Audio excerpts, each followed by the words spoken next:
इंसानियत को शर्मसार कर देने वाली घटना सामने आई है। यहाँ एक 60 वर्षीय बुजुर्ग महिला से पहले दुष्कर्म किया गया, फिर उसकी गला दबाकर हत्या कर दी गई। यह घटना शहर के प्रथोड़ थाना अंतर्गत हुई है। पुलिस ने बताया कि मृतक महिला आरोपी के घर में काम कर रही थी। इसी बीच आरोपी ने उसे अपनी हवस का शिकार बनाकर मौत के घाट उतार दिया। अमरावती जिले के अचलपुर तहसील के प्रथोट में एक 60 वर्षीय महिला का बलात्कार कर उसकी गला दबाकर हत्या कर दी गई। मृतका की पहचान सईदा बी के रूप में हुई है। घटना के बाद इलाके में सनसनी फैल गई।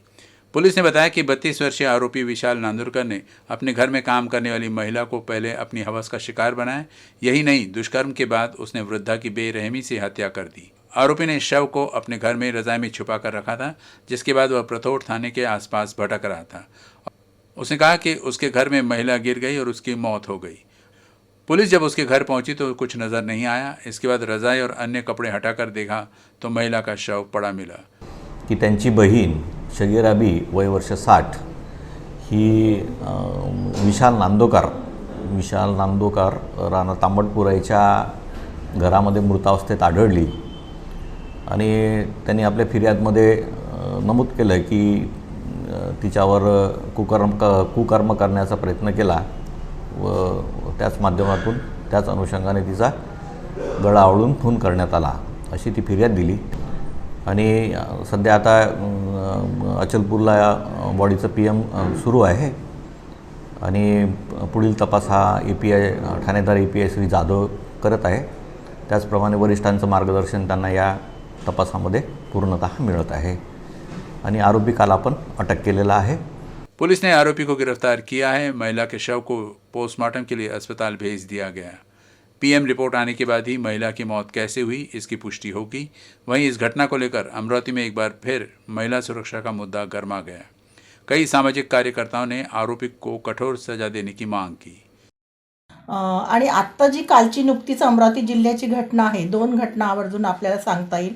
कालचे 65 वर्षाच्या वृद्ध महिलेवर म्हणजे तिचा खून झालेला आहे आणि मला असं वाटते त्याच्यामध्ये तिचा लैंगिक शोषण पण झालेलं आहे आणि जो कोणी त्या गावातला व्यक्ती होता तो अगदी वासनाद्य व्याभिचार प्रवृत्तीचा व्यक्ती होता आणि त्याच्यामुळे त्या बाईला मारल्या गेलं। केवळ बायकांवर रेप केल्या जात नाही तर त्यांना मारून टाकलं जातं आणि त्याच्या मागची भूमिका ही असते की कुठलेही पुरावे हातात पडू नये आणि आपण कोर्टामध्ये जरी केस स्टँड झाली तरी सही सलामत आपण सुटावं आणि समाजामध्ये सुद्धा साक्षीदार पुरावेदार सोबत येत नाही। पण घडलेली घटना अतिशय वाईट आहे। आज आपण संविधान दिवस साजरा करतो आहे। येणाऱ्या वर्षामध्ये स्वातंत्र्य म्हणजे संविधानाचा अमृत महोत्सव आपण साजरा करू, पण तरी सुद्धा 65 वर्षावरील होणाऱ्या महिलावरील अत्याचार आणि त्यातून होणारा तिचा खून हे समाजामध्ये एक चिंतन करणं अतिशय गरजेचं आहे। मला असं वाटते याकडे गांभीर्याने पोलीस खात्याने लक्ष देण्याची जबाबदारी आहे आणि समाजाने सुद्धा तेवढंच दक्ष राहून काम करणं अतिशय गरजेचं आहे। कायदे भरपूर आहे, महिलांच्या बाजूचे, सुरक्षिततेचे, सन्मानाचे सगळे कायदे आहे, पण कुठेतरी या कायद्यांची अंमलबजावणी व्यवस्थित न केल्या गेल्यामुळं महिलांवरील अत्याचाराचे प्रमाण हे वाढत आहे आणि हे कुठेतरी थांबणं जर गरजेचं असेल तर मला असं वाटते पीडित महिलांच्या पाठीशी समाजाने उभं राहणंही तेवढंच गरजेचं आहे। संविधान दिवस के अवसर पर अमरावती में सामाजिक न्याय भवन में कार्यक्रम आयोजित किया गया। इस कार्यक्रम में 201 विद्यार्थियों को जाति वैधता प्रमाण पत्र प्रदान किया गया। कार्यक्रम में भाग लेने वालों ने उप जिलाधिकारी डॉक्टर नितिन व्यवहारे से संवाद साधा। सामाजिक न्याय भवन में संविधान दिवस के अवसर पर समता पर्व कार्यक्रम का आयोजन किया गया। इस अवसर पर विधायक सुलभाताई खोड़के, क्षेत्रीय उपायुक्त समाज कल्याण सुनील वारे, जिला जाति सत्यापन समिति के उपायुक्त जया राउत, जिला समाज कल्याण अधिकारी राजेंद्र जड़वार, सहायक आयुक्त माया केदार, व्याख्याता राजेश मिर्गे आदि उपस्थित थे। वक्ताओं ने कहा कि 26 नवंबर 1949 को हमने उस संविधान को स्वीकार किया जिसने स्वतंत्र भारत के नागरिक के रूप में प्रत्येक व्यक्ति को अधिकार दिए। भारत ने स्वतंत्र संविधान को अपनाया और अधिनियमित किया गया और खुद को समर्पित किया गया है। संविधान ने प्रत्येक नागरिक को मौलिक अधिकार प्रदान किए हैं।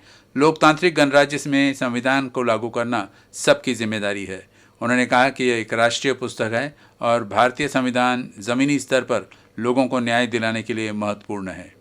इस अवसर पर जिले के 201 विद्यार्थियों को संविधान दिवस के अवसर पर गणमान्य व्यक्तियों द्वारा जाति वैधता प्रमाण पत्र वितरित किए गए। आज या दिवशी घटना समितीने जिथे प्रमुख डॉक्टर बाबासाहेब आंबेडकर होते त्यांनी संविधान या देशाला म्हणजे या देशातील प्रत्येक नागरिकाला अर्पण केलं आणि त्यांनी नागरिकांनीच तयार केलं आणि नागरिकालाच अर्पण केलं. आणि हा दिवस आपल्या सगळ्यांना माहिती की एक साधी घटना नाही. आपल्या इतिहासातील आपल्या भारताला हजारो वर्षांचा इतिहास आहे, परंतु लोकशाहीची स्थापना किंवा लोकशाहीचा जो इतके दिवस जी एक कल्पना होती लोकशाहीची ती कागदावर उतरली ती आजच्या दिवशी. त्यामुळं या घटनेला या दिवसाला अतिशय महत्त्व आहे. संविधान राबवण्याची जबाबदारी आपली आहे.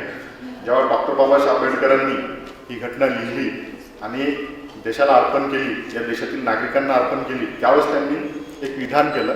त्यांचं म्हणणं असं होतं की घटना कितीही चांगली असू द्या, परंतु ते राबवणारे व्यक्ती जर चांगले असतील तरच या घटनेचा सगळ्यांना लाभ होईल. परंतु एखादी घटना तेवढी चांगली नसली पण राबवणारे जर चांगले असेल तर त्या घटनेचा उपयोग होईल. त्यामुळे आपल्याला अतिशय चांगली घटना लाभलेली आहे. या संविधानानुसारच आज आपण जवळपास 75 वर्षाचा प्रवास केलेला आहे. तळागाळातील लोकांना आपण न्याय देऊ शकलेलो आहे. अजून न्याय द्यायचा बाकी आहे. तर या लोकांपर्यंत आपल्याला पोहोचायचं आहे आणि त्यांची सेवा करायची आहे. तर यावेळी आपल्याला प्रत्येक वेळी हा ग्रंथ, राष्ट्रीय ग्रंथ संविधान आपल्याला उपयोगी पडणार आहे. विदर्भ के कुल स्वामिनी श्री अम्बा देवी संस्थान द्वारा आयोजित 2 दिवसीय श्री अम्बा देवी संगीत सेवा महोत्सव शुरू हो गया है. इस समारोह का उद्घाटन अमरावती के विभागीय आयुक्त दिलीप पांढरपट्टे ने किया. कोलकाता के कलाकार कौशिक चक्रवर्ती की प्रस्तुति ने दर्शकों को मंत्रमुग्ध कर दिया.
अमरावती शहर में आज़ादी के अमृत महोत्सव और राष्ट्रीय छात्र सेना की स्थापना की 75वीं वर्षगांठ के अवसर पर एनसीसी ग्रुप की ओर से महापरिक्रमा साइकिल रैली का आयोजन किया गया। इस महापरिक्रमा साइकिल रैली को ब्रिगेडियर शांतानु मयंकर ने हरी झंडी दिखाकर रवाना किया। नाशिकचे असाल अनंत कानेरे, त्यांचं नाव कुठेच येत नाही। बाबू गेलो पहिला घ्या मानाचा मुजरा, घ्या मानाचा मुजरा, घ्या मानाचा मुजरा, घ्या मानाचा मुजरा।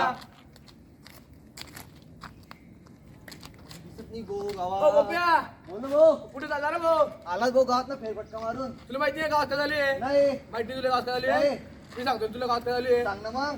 अरे गावात झालं इंस्टाग्राम, युट्यूब, इंस्टाग्राम सुरू झालं, फेसबुक। आता काय नको सांगू. जा. गाव बोल कच्चा बदाम, ए ओ भो। काय अरे ऐक ना भाऊ, चालू आहे काय यार. अरे चालू आहे यार गावात। तेरी झलक शर्फी श्रीवरो। काय रे का लावला बालिशपणा रे? हे बालिशपणा नाही भाऊ, मग काय रे? मला अधिकार आहे करायचं। कोण दिला अधिकार? माहिती का कोण दिला अधिकार आणि स्वातंत्र्य तर? नाही। चला मग दाखवतो तू. भारत माता की जय, भारत माता की जय, भारत माता की जय, अमरावती ग्रुप की जय, अमरावती ग्रुप की जय, अमरावती ग्रुप की जय, छत्रपती शिवाजी महाराज की जय, छत्रपती शिवाजी महाराज की जय, छत्रपती शिवाजी महाराज की जय, 18 महाराष्ट्र विडलन की जय, 18 महाराष्ट्र विडलन की जय, 18 महाराष्ट्र विडलन की जय। हे काय करतोय तू? हे करण्याचे तुझं वय आहे का? यात तुझ्या जीवाला धोका आहे.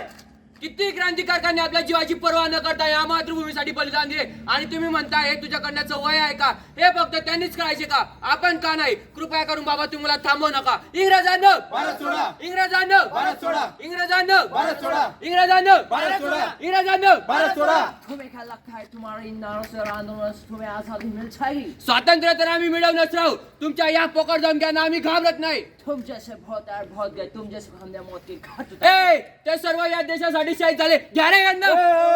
You bloody Indians, fire! ए! 1942 भारत छोडो आंदोलन. या आंदोलनाचे नेतृत्व शिरीष कुमार हे करत होते. वयाच्या 15 वर्षी ते आंदोलनाचे नेतृत्व करत असताना इंग्रजांनी लावलेले बॅरिकेड्स ओलांडून जात असताना इंग्रजांनी त्यांच्यावर गोळीबार झाडून त्यांना ठार केले. भारत माता की जय, भारत माता की जय,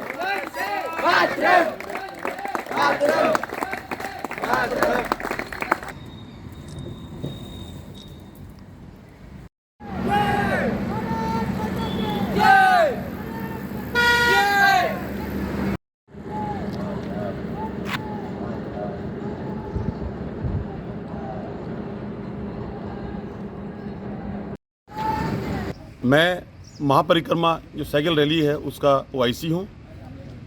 हमने यह परिक्रमा पूरे महाराष्ट्र में 2200 किलोमीटर साइकिलिंग करके पूरी करनी है, जिसका उद्देश्य है एनसीसी कैडेट्स और यूथ को और जहाँ जहाँ हमें लोग मिलेंगे उनको प्रेरित करना कि आप जो देश के प्रति कर्तव्य और निष्ठावान बने और आज़ादी का जो अमृत महोत्सव है और अपना जो ये एनसीसी का रेजिंग है, इसके माध्यम से हम इनको जो है प्रेरित कर रहे हैं। और हमारा मकसद यही है कि जो है हर बच्चे को और कैडेट को देश के प्रति निष्ठावान और जागृत करना है। हम ये साइकिल राइड 2200 किलोमीटर आज़ादी के अमृत महोत्सव और rising 75 years of rising NCC के ओकेशन पर हम ये साइकिल राइड कर रहे हैं। हमारा ये पूरा टोटल डिस्टेंस है 2200 किलोमीटर। हम ये अमरावती ग्रुप से स्टार्टअप लेने वाले हैं और मुंबई हेडक्वार्टर। अमरावती में सिद्धार्थ स्पोर्ट्स एसोसिएशन द्वारा राज्य स्तरीय फुटबॉल कप मैच का आयोजन किया गया है। प्रतियोगिता का शुभारंभ संविधान दिवस के अवसर पर किया गया।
ब्रेक के बाद आपका फिर स्वागत है। अकोला जिले में जहां संदिग्ध खसरा रोगियों की संख्या बढ़ रही है, वहीं कोविड रोगियों की संख्या में भी बढ़ोतरी हुई है। शनिवार को प्राप्त रिपोर्ट के अनुसार 17 व्यक्तियों की रिपोर्ट पॉजिटिव आई है और 5 व्यक्तियों को छुट्टी दे दी गई है। शनिवार को मिली रिपोर्ट में कोविड के 17 मरीज मिले हैं। मरीजों में 6 पुरुष और 11 महिलाएं शामिल हैं। मरीजों में पातुर और अकोला नगर निगम क्षेत्र के 6, बालापुर और मुर्तिजापुर के 2 और तेलहरा का 1 मरीज शामिल है। ठीक होने वाले मरीजों की तुलना में नए ठीक हुए मरीजों की संख्या ज़्यादा होने से जिले में एक्टिव मरीजों की संख्या 42 पर पहुंच गई है। स्वास्थ्य विभाग ने बताया कि नवंबर की शुरुआत में एक्टिव मरीजों की संख्या 10 से भी कम थी। इस बीच 6 मरीजों को कोविड पर काबू पाने के बाद छुट्टी दे दी गई। चर्चा है कि जिला परिषद के नए नेताओं को खाते बांटने को लेकर सत्ताधारी वंचित बहुजन आघाड़ी में अंदरूनी कलह की राजनीति हो गई है। इस पृष्ठभूमि में वर्तमान में अध्यक्ष को सौंपी गई 4 समितियों में से 2 को अन्य सभापति को सौंपे जाने की संभावना है। बदलाव अगले महीने होने की उम्मीद है। पार्टी नेतृत्व ने खाता बंटवारे को लेकर पार्टी के भीतर कई लोगों को आगाह किया है। 2020 में हुए चुनाव में वंचित बहुजन आघाड़ी ने अपने दम पर लड़कर सबसे ज़्यादा सीटें हासिल की थी, लेकिन पिछले साल ओबीसी आरक्षण खत्म होने के बाद 14 सीटों पर दोबारा चुनाव हुआ, जिससे वंचित बहुजन आघाड़ी के सदस्यों की संख्या अधिकतम 25 पर पहुंच गई। बचे हुए 2.5 साल के अक्टूबर में हुए अध्यक्ष उपाध्यक्ष चुनाव में भाजपा की मदद से वंचित बहुजन आघाड़ी ने विजय हासिल की, लेकिन अब खाते बंटवारे ने राजनीतिक रूप ले लिया है। अध्यक्ष अदाव को स्थायी समिति, जल प्रबंधन, निर्माण व स्वास्थ्य की 4 वजनदार समितियों का प्रभार सौंपा गया।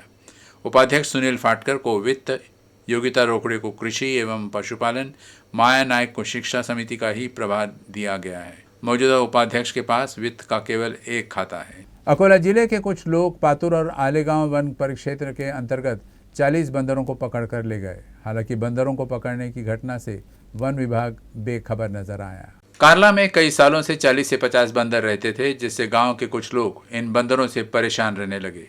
कुछ ग्रामीणों ने बताया कि सिल्लोड से 7 से 8 लोगों की टीम ने करीब 40 से 50 बंदरों को पकड़ा है। हालांकि गांव में बंदरों के कुछ बच्चे अभी भी रहते हैं, लेकिन जब से ये बंदर जन्म देने वाले अपने माता पिता से अलग हुए हैं, ये इधर उधर घूमते नजर आते हैं। कई बार तो बंदरों को ज़ोर ज़ोर से शोर मचाते हुए देखा जा सकता है। इस वजह से वन प्रेमी नाराज़गी जता रहे हैं। वन अधिनियम के अनुसार कोई भी व्यक्ति इन बंदरों को पकड़ नहीं सकता। चिंता वाली बात यह है कि ये सब चीज़ों का वन विभाग को कोई जानकारी नहीं है। महानगर पालिका द्वारा चलाए जा रहे अतिक्रमण हटाओ अभियान के दौरान एक दुकान का सामान टूट जाने पर संबंधित व्यवसायियों और नगर निगम की टीम के बीच कहासुनी हो गई।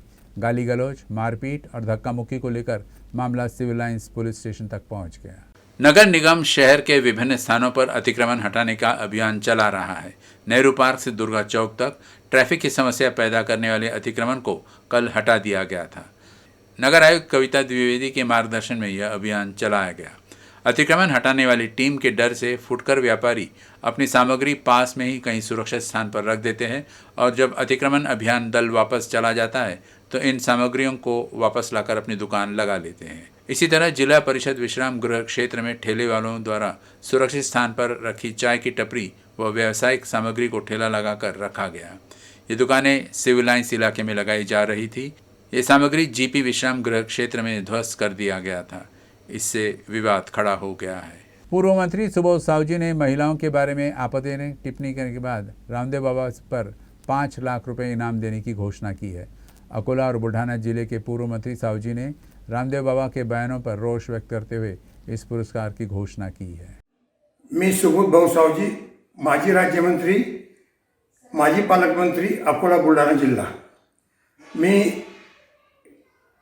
रामदेव बाबांचा तीव्र निषेध करतो। त्यांनी जे महिलांबद्दल वक्तव्य केलं, माझं सर्वांना आव्हान आहे, रामदेव बाबाला जो नागवा फिरवेल त्याला माझ्याकडून 5 लाख रुपये बक्षीस देण्यात येईल।